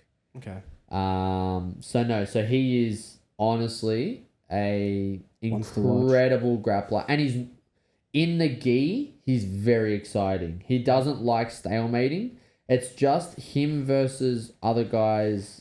Can be a bit slower when they end up in those, like, how do I put it? In those, both people are kind of stuck and someone has to take a risk kind of positions. That's where you see a lot of stalling in the gi. So yeah, that is That is he is a must watch fighter. And when he versed Tynan, he nearly wrestled up to side control on Tynan. Damn. Yeah, and that was his most recent match. He is an incredible must watch, exciting grappler. Good form. I hope I can get more into the jiu-jitsu side of things. Yep. So no. Can you go back one tab, Luke? I want to see the results of Beterbiev versus Bivol. Oh yeah, just quickly, guys. Live update. Live update. I want to see it. Knockout. Oh, Bivol. How'd he win? Majority decision. But that's wow. So they're 1-1. Boring. And you know what's annoying about that? What? Is majority decision, which means someone had it as a draw. Because otherwise it'd be unanimous. Yeah, that is true. Or somebody scored it for the other one. Yep. And then also what's happening right now is Cejudo versus Song Yadong card. Can you go to that one quickly, please, live Luke? updates for you guys. Live updates. Being a bit selfish. Can you please look up Henry Cejudo? Cejudo. Yep. Go prelims. There's one fighter on the prelims I want to see. Because there was a 6-day notice. A guy from Bellator. Austin Van... no, go up. Jesus. No wonder you take forever. And then prelim. Now that we can see what you do, we understand. Ricky Simone with the knockout. Oh! 1 minute Against in. Basra. That's crazy. That's huge. Oh, Vandervoort got a knockout. Fuck that guy. Dude, so Paige Van Sant is Man, an fuck ex... that guy. Oh, my God. Nobody likes I do. But this is what I mean. So, look, this is a fight night, yeah? Yeah. And it is... Scroll down, Luke. Scroll down just a little bit. Pause. It is KO. That is wild, man. These guys are fighting. Let's go. No, I'm joking. I actually don't hate that Austin, though. Making it a bit of a joke. But it's cool because he's one of the guys from Bellator PFL that have come over. And he came over on 6 days' notice. Yeah, what a stud. He got the call Sunday to fight. This is actually, not going to lie, this is actually a bit of an insane card. Yeah, KO. It's because that Nurse Sultan guy, Yep. he's a big name. Yep. Yeah, dude, what is his... Wait, no. That first guy at the very bottom, I don't know how to say his name. Bukowskis. Yeah, Bukowskis. Yeah. Thank you for not getting me to say it. Yeah, fuck. Yeah. He's got a crazy story. Yeah, awesome. Do you know it? No, I can't remember it. I watched a video on it though, and it like blew my mind. I honestly wanted to talk about it on the pod. All right, so what we're going to start doing from now on, and then this is literally, we're talking about how we're going to update the pod on the pod. Yeah. From now on, we're going to bring new fighters to the table. Mm-hmm. So we'll just make a decision each week. It's either you're teaching me about an up-and-coming UFC guy, or I'm teaching you about a BJJ guy. Okay. So if you've got someone, you let me know. If I've got someone, I'll let you know. And then each week, we'll start making this a weekly thing. Yeah. At the end of every pod, we're going to teach you guys about someone new. Mm-hmm. We're going to bring up. So if you've got a cool story, save it. Yeah. If I've got someone that I want you to catch up on, we'll add it in. And it's all going to be kind of like but some people, like Andy Murasaki is not quiet in the jiu-jitsu scene. Yeah. But he's not a highlighted fighter, if that makes sense. He's not someone that's like put on billboards kind of thing. Yeah. I think that Busakis guy was I don't know how you say his name, but whatever. Bukowskis. I think he was the Cage Warriors champ. Interesting. And he came over. Interesting. Yeah. One more big piece of news, and I don't know if you know this yet. What? Adele versus Fiona Davies. Yeah, what about it? Is off. Why? Fiona did her shoulder. No. Yep. Fiona Davies did her shoulder, made a post, and the thing that I wonder how early Adele found out, because her and Nadia just landed in America to train at ATOS a couple of days ago. Damn. So I wonder. So hopefully they've got a replacement fight for her, because this fight pass is stacked. That's upsetting. So second fight on the card is Achilles Rocha versus Nathan Haddad. Achilles Rocha is Wagner's son. Yeah. And my boy... Black belt. And my boy Seb is coming for him. Oh. Coming for him. Shout out Seb, bro. Seb's a G. They are met in America. He's an Australian. He's in Sydney. And he went toe-to-toe with Achilles. And then he's the guy that did the middle finger on the podium and got the 1-year IBJJF ban. Who, Seb? Yeah. That's so funny. That's my G. He started a whole trend now. Everyone's doing the middle finger. Who comes second? I'm so excited to see his return. Oh, dude. So excited. Wait, Seb. Yeah. So Do you know, he's excited. got it. It's booked. Really? Yeah, Against it's Seb versus Isaac Michelle. Yeah. Yeah, No bro. way. Yes. So I messaged him and I'm like, I'm gonna give you Isaac Michelle. We met Isaac in America too, and we had like a 30-minute D&M with him. Isaac, I just love both these people. But I asked Seb his game plan, and I'm gonna announce it. What? Are you allowed to? I'm allowed to. Damn. I'm gonna clip this and I'm gonna tag Seb. So if you think that I'm not meant to announce it, he's gonna know. I just want to make sure I say it all correct. It's like, this is the exact way. These are all my weaknesses. No, because Seb is starting a trend. He's gonna stick the middle finger up, and then while So, he's distracted, he's gonna This pass is out. the exact conversation. Shout out Seb of me and Seb talking about. I'm like, you versus Isaac is wild, and he goes, bro, it's Riddicky, which is his thing at the moment. And then that's got scrap written all over it. And he goes, yeah, this shit might be crazy. And I go, game plan, and he goes, game plan equals go stupid, go crazy. Okay. Sign me up. That is the Australian fight of the year. I don't know if you can make a more fun fight than Seb versus Isaac. I'm gonna be honest. After I saw the whole controversy with the ban and all that, I was like, this can either go two ways. Like, he either just gives up on the sport, Bro, or he he's goes going at the IBJJF. Yeah. See, He's a G. is there a comp that he's missing out on? Yeah, Worlds. He's missing out on Worlds. See, Worlds. So I want to see him once he gets his ban unbanned. Lifted? Yeah, lifted. he's gonna be huge. Comes back. He's gonna be like yeah. the most hyped fighter to come back. I want to see him stand first place podium with his cock out. So No, I'm joking. Hey, don't give Seb that idea. He'll do it. Middle fingers up. He'll do it. I love Seb, bro. Seb is the man. Now, so Achilles Rocha is who he lost to at Worlds. Really? But it was close. It was very close. So that's who he came. That's who came first. That's who came first. That's who was sticking the finger up. At. Yeah. Crazy. Oh no. Was it Achilles? I can't. No, it was another. Oh, I can't remember now. I know he's viral for fighting. No, he stuck the finger up to the guy in absolute division. But Achilles got his black belt that day. Now the fight after that, Helena Cravar, which is the phenom chick from New Wave, John's Female chick. Yeah, the John's girl. That came second at ADCC. The young 16-year-old, maybe 17 now. Went from purple to brown in like 3 months. 3 months. No idea. So she's the phenom of all phenoms. And I wonder... It's all right. And then I wonder if you know, Luke, who's she fighting? No, I don't. Right. So I don't know if they're still together, but Maggie was Cyborg's wife. Oh. Yeah. Chris Cyborg? She's, not Chris Cyborg, the Ricardo Abreu. Yeah. Yep. So that is a really good test for Helena. I think Helena wins, but Maggie is no slouch. You know what I can say on this? Right above that, Mika Galval's sister. Mika Galval's sister, aka Andre Galval's daughter, aka I'm pretty sure they're not even related, Sarah Galval versus Cassie Mara. I don't know much about Cassie. I know she'll be a brown belt, so I won't be able to find out too much. But Cassie is... Look, Sarah's so legit. Her last name's Galval. Her last name's Galval, and there are about 50 Galvals. That's Andre Gaval's daughter. It is Andre Galval's daughter, but Mika's as sister. to Mika being related, I have no idea. Oh, it's his sister. Cool. Trust. And then, kind of like how I just taught you about him, right above Sarah is Andy Murasaki. Who? The guy we literally just spent 10 minutes on. Jesus Christ. I'm joking. Bro, you're 20, 21 now. I can't trust that you listen. Yeah? I listen. You're one of these youngins. He's only lost to Galval. Yeah. He's only lost to Duarte. But no, so Andy Murasaki no-gi, this is the first I know super fight no-gi he's had. But who's he versing?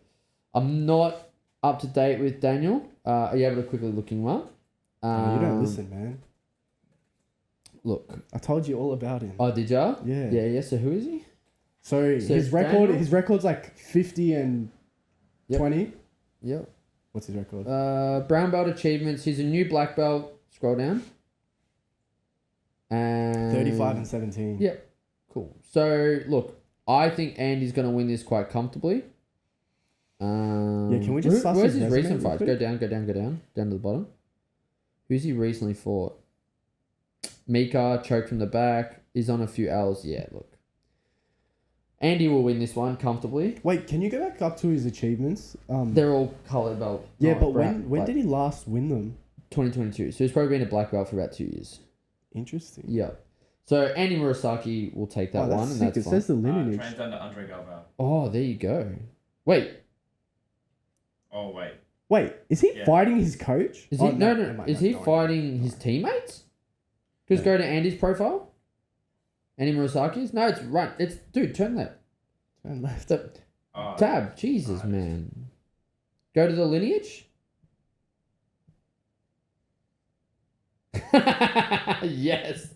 Wait, that's crazy. Same coach. Let's go. One of them would have left recently. I don't know. It's not Andy. So I reckon Daniel's moved. That's legit going to be me versus you, Luke, when Yep. you leave XFC for Absolute. But super fight. Odd. Odd. Yeah, very crazy. Odd. But And no. then what else? Ronaldo Jr. versus Felipe Costa is a great fight. Ronaldo Jr. just beat J-Rod. Yeah. Decision, wasn't it? Decision, which I think the B team made a very silly video about. Because J-Rod won the first 10 minutes and then he got mounted. Wow. So, yeah. Again, most decisive thing of the match was done by Ronaldo Jr., but he couldn't out-wrestle J-Rod.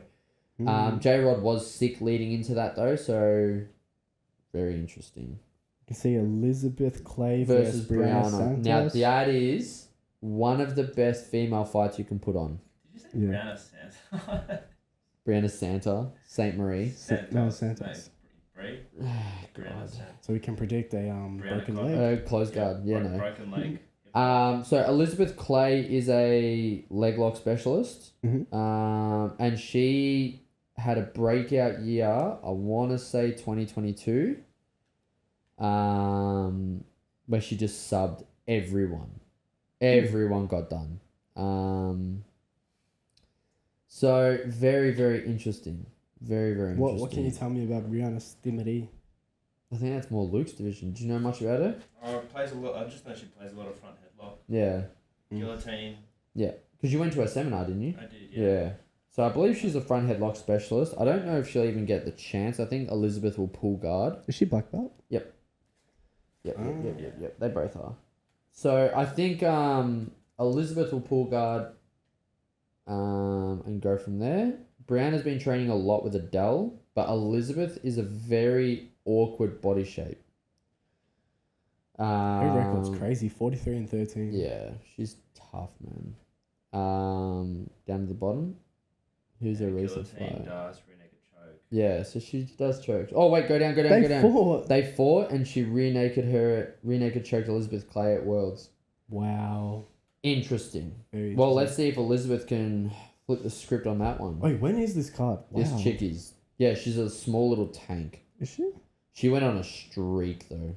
74 and 29. Yeah, she's, 11 toe holds. I'm never fighting her. yeah, she's a leg lock specialist. She But loves look, those feet. she just had a year where she just went nuts. Yeah, she did. Oh, she just beat Nadia. Her last loss was to Brianna, and then she beat Brianna by rest decision. Wow. WNO. Yeah, so this is a really good, this is a really good fight. Wait, when's this card? I'm not too sure. Does it say? You got a date? Oh, go down. March. March 6th. Yep. Very soon, couple of weeks. Next week. Can't wait. Is it? 2 weeks. That's the 23rd. So when this pod comes out, it'll be the week after that. Yeah. And then the main event, in my opinion, this is going to be the most exciting fight of the card. Renato Canuto versus Oliver Tarza. Now, Tarza is out of New Wave, John Danaher alumni. Mm-hmm. And Renato Canuto is the guy who backflip passes. So he'll... The flip? Yeah, so he'll do a full backflip and he will partial guard by backflipping over to north-south. Bro, imagine just you're playing guard and just backflips over Yeah, you. no, he does. That's literally what he does. What's the record? He's not got the like? best record. 74 and 28. Oh, Bro, shut the fuck up. That's solid, man. So Hanato tends to get to the big dance and then lose. Like losing to Tommy Lanica. Dude, he heel hooked Barch. That's fucked up. He beat Jason Nolf, which is huge. And then wait, look at this. Lost to Barch inside heel hook, beat Barch inside heel hook. There you go. So look, Hanato's a very athletic fighter and Tarza's a very technical fighter. So can Tarza put Hanato in a position where he can't move and then win? 170, yeah, and then 49, and inside heel hook. His jump. 180 wins. 180 wins, Mr. Tarza. Damn. He's the man. So his last loss was to Mika at ADCC. He just beat Kyle Chambers, which is huge. He lost to Andrew Tackett. He knee-barred David Ramos, which is he's an ADCC champion. Lost to Tackett, which is by points at trials, which is nothing to freaking hang your hat on. Scroll up just a little bit more because I know he's had some pretty big wins. Lost to Tynan Delpra at WNO by decision. Lost to Alvarez. Ryan Aitken. Lost to Dude, Yeah. he's active, dude. Yeah, dude, I would say he's the most active new wave guy. Wow. That's he fights a insane. lot. So Who have you got winning this? I've got Tarza, but he has to pin him down. He has to hold him down. And then it is your last one Yeah, is what's the Nicky name? Rod versus Victor Hugo. I'm gonna be honest. I'm gonna be harsh. I have this as a snooze fest. Wow. Even though it's Nicky Rod? Yeah, I think Nicky Rod is actually one of the most boring heavyweights I at the agree. moment. What can you tell me about Victor Hugo? He is one of the most intricate guards at black belt as a heavyweight. His guard is incredible. So basically he plays a lot. He plays a bit of what's it called? Like a hybrid guard. So he'll play the De La Riva, he'll play the leg lock system and that kind of stuff. I don't know where he's a specialist at in his guard, but his dexterity and that is like a middleweight. It is a very, very interesting thing. But the problem is Nicky Rod likes to pass. If I could predict this match, it is Nicky Rod by stalling and then passes the guard once. Nice. Yeah. I like it. And then he'll hold on forever and won't move. I wouldn't be surprised if it goes to overtime, back take escape. It always does with Nicky. Yeah. Nicky Rod is Always does. now the Bilal Muhammad. Wow. No, actually, I'm going to call... Oh, no, because I don't want to put... Nah. Yeah, can you put this into UFC terms I'm trying for me? to. It's very similar to George St. Pierre, but in the sense of like he was starching people and then he slowed down to make sure he kept winning. So he started getting more tactical and decision based to start winning. But I don't want to put George in that light, like because George St. Pierre was just Is he? versing. Yeah. He was starting people and then Yep. became a Izzy. decision merchant. Yeah, no, you know what? That's a really good. So that's yeah. Nicky Rod. That's Nicky Izzy. Rod. And like, look, you still tune in, but What's Victor Hugo? Who is he? One thing that's worth Gatekeeper. It's the Yeah. only person that Gordon didn't submit, I think, in 2022 22 was Hugo. Was Hugo. Hugo kept escaping, Gordon So kept he- passing his guard, but but like I He know. lost, but Fought he didn't for get it. finished. but he Yeah. couldn't finish it. But the big one, it says it directly underneath all this, is Rod versus Kaan and Duarte. And that's ADCC champ versus CGI champ. And I've got Duarte winning that. Who's he? The CGI or? ADCC champ. Yeah. But, dude, this UFC Fight Bro, Pass is going to be fun as There's well. literally like politics in BJJ. Massive. Bigger than UFC. Way bigger. Much bigger. Yeah. Much. There's a lot of fun stuff happening, man. A lot of fun stuff. Was there anything else on the script that I missed? I know we're in OT, but I'm never one to shy away from getting paid double money. John Jones and no double champs. Yeah. Oh yeah. Look, we can Save hold it on for to next them. week, We can yeah. save them. Nothing big is announced. We already announced all the freaking Dana White went off Oh, this week. Kape Ruotolo Won. Yes. Kape Ruotolo. He So is he gonna ditch BJJ? Nope. Nope. He'll just have camps for both. Fair. He's one of those guys that just trains non-stop that he'll be able to do both. And he's got a style that like translates perfectly. Like he Imanari rolled on this guy to heel hook. Solid. So his style it. He win by sub. Yep. Nice. He won by Katagatami. Nice. So Yeah. very interesting. Very, very interesting times. And like, dude, like this is a pretty quiet week. Mm-hmm. And it's just like my whole weekend, I've still got so much to watch. Really? Yeah, dude. I'm gonna watch the I'm gonna watch the Song Yudong Cejudo. the Cejudo fight. We've got more jits to watch. Mm. And then one championship was on the weekend, so there's some Muay Thai to watch. I believe Tension fought this week too, Sammy.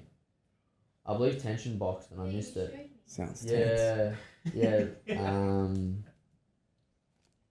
Hilarious. Solid. You're talking about my favorite kickboxer of all time. So he destroyed Rodtang.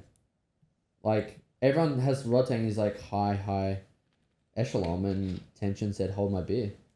So he even beat Takeru. That was, yeah. So to put like my favorite kickboxer Tension, to put him into perspective.